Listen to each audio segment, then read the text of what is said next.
Dad, we need to talk about the house. Jason, I just came out of surgery. I still have the IV in my arm. I know, Dad, but it is already done. What do you mean it is already done? That is my house. My name is on that deed. Was Dad. Nicole handled everything while you were in surgery. She found a buyer. You sold my house while I was on an operating table.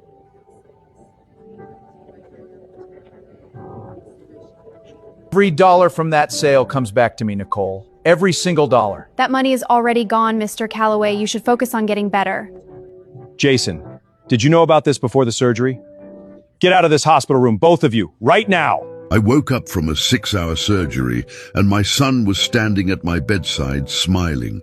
Not the smile of a man relieved his father survived. The smile of a man who had been waiting for me to open my eyes so he could say something he had already rehearsed. He said, "Dad, we need to talk about the house." I still had the IV in my arm. I still had the oxygen monitor on my finger. I could still taste the anesthesia at the back of my throat. And my son was standing in my hospital room in his good clothes with his wife behind him, holding her phone, wanting to talk about real estate. Drop your city and state in the comments right now, because what happened to me while I was on that operating table should never happen to any father, any parent, any person who ever trusted their child. My name is Frank Calloway. I am 71 years old. I live in Memphis, Tennessee. I want you to understand who I am before I tell you what was done to me. I spent 34 years working in commercial construction. I started as a laborer at 22 years old, carrying materials on job sites in the summer heat. By the time I was 40, I was running my own crew. By 52, I owned a small but profitable contracting business with 12 employees. I built things with my hands for 3 decades. Real things, things that are still standing. I bought my house in 1989, a 4-bedroom colonial on a quiet street in Memphis that my late wife Patricia fell in love with the moment we pulled into the driveway. She said, "Frank, this is where we raise our family." I made an offer that same afternoon. Patricia passed away 6 years ago, ovarian cancer.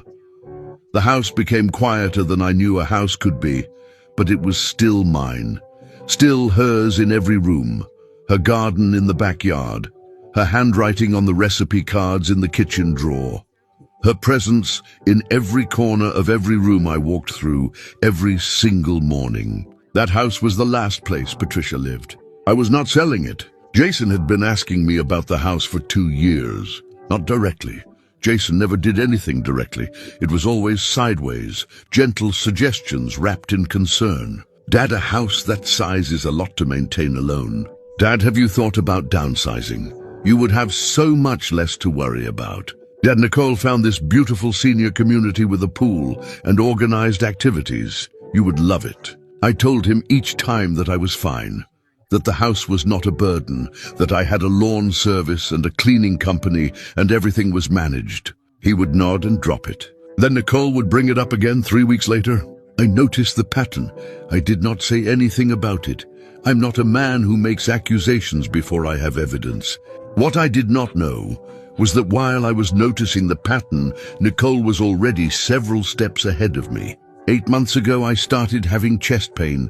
My doctor sent me to a cardiologist in November. The cardiologist scheduled open heart surgery for January 14th, a valve replacement. He said it was serious but routine. He said I would be in surgery for approximately 5 to 7 hours and in recovery for several days. I told Jason about the surgery in December. He said he would be there. He said Nicole would come too. He said not to worry about anything, that they would handle everything while I was in hospital.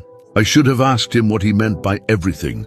On January 14th, I went into surgery at 7 in the morning. At some point during those 6 hours, while my chest was open and I was unconscious on an operating table in Memphis, Tennessee, Nicole went to my house with a real estate agent she had already been in contact with for 3 months. She had a buyer lined up. She had paperwork prepared. And she had a power of attorney document that Jason had gotten me to sign 4 months earlier. I remember signing it. He had brought it to a Sunday dinner and said it was just a formality, a precaution in case anything happened during the surgery and decisions needed to be made quickly. He said every surgeon recommended it. He said it was standard procedure. I signed it because I trusted my son. That document gave Jason the legal authority to act on my behalf. And Jason gave that authority to Nicole. My house sold while I was on the operating table. The sale completed before I came out of anesthesia. The money was in Nicole's family account by the time I opened my eyes. Would you have signed that power of attorney? Comment yes or no, because I need to know if other parents have been caught in the same trap. When I woke up and Jason smiled at me from the bedside, I thought for one moment that everything was fine, that the surgery had worked, that my son was there because he loved me.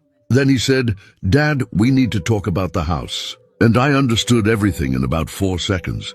I asked him what he meant. He told me Nicole had handled everything while I was in surgery, that she had found a buyer, that the sale had gone through. I looked at Nicole, standing behind him with her designer handbag and her phone and her expression of a woman waiting for an inconvenient conversation to finish. I asked Jason how much the house sold for. He told me $420,000. I asked him where that money was. He looked at Nicole.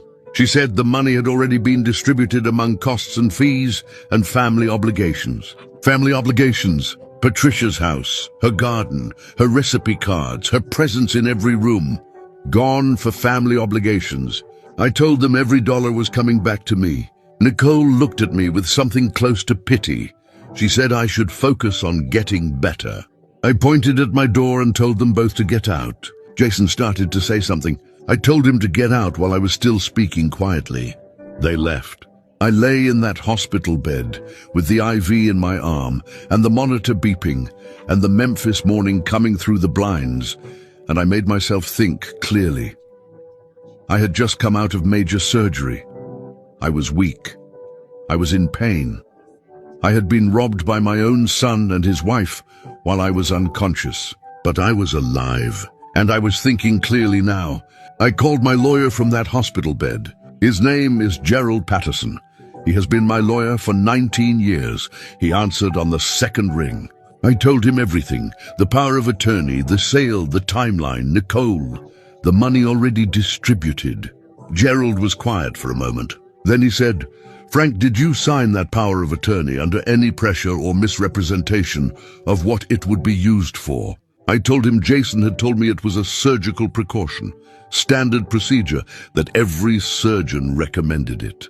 Gerald said, "That is misrepresentation, and using a power of attorney to sell a primary residence without the owner's knowledge or consent for personal gain is fraud in the state of Tennessee." He said, "I will have an emergency injunction filed before end of business today." Within 48 hours, Gerald had frozen Nicole's family account pending investigation. Within 2 weeks, a forensic accountant Gerald hired had traced every dollar of that $420,000. Nicole had given $110,000 to her mother, $80,000 to her sister, kept $90,000 in a personal account. The remaining $140,000 had gone toward deposits on a new property Nicole and Jason were planning to purchase together, a property they intended to live in without me. The case took 4 months. Jason hired his own lawyer. He argued the power of attorney was valid, that I had signed it willingly, that the sale was conducted legally. His lawyer was good. Gerald was better.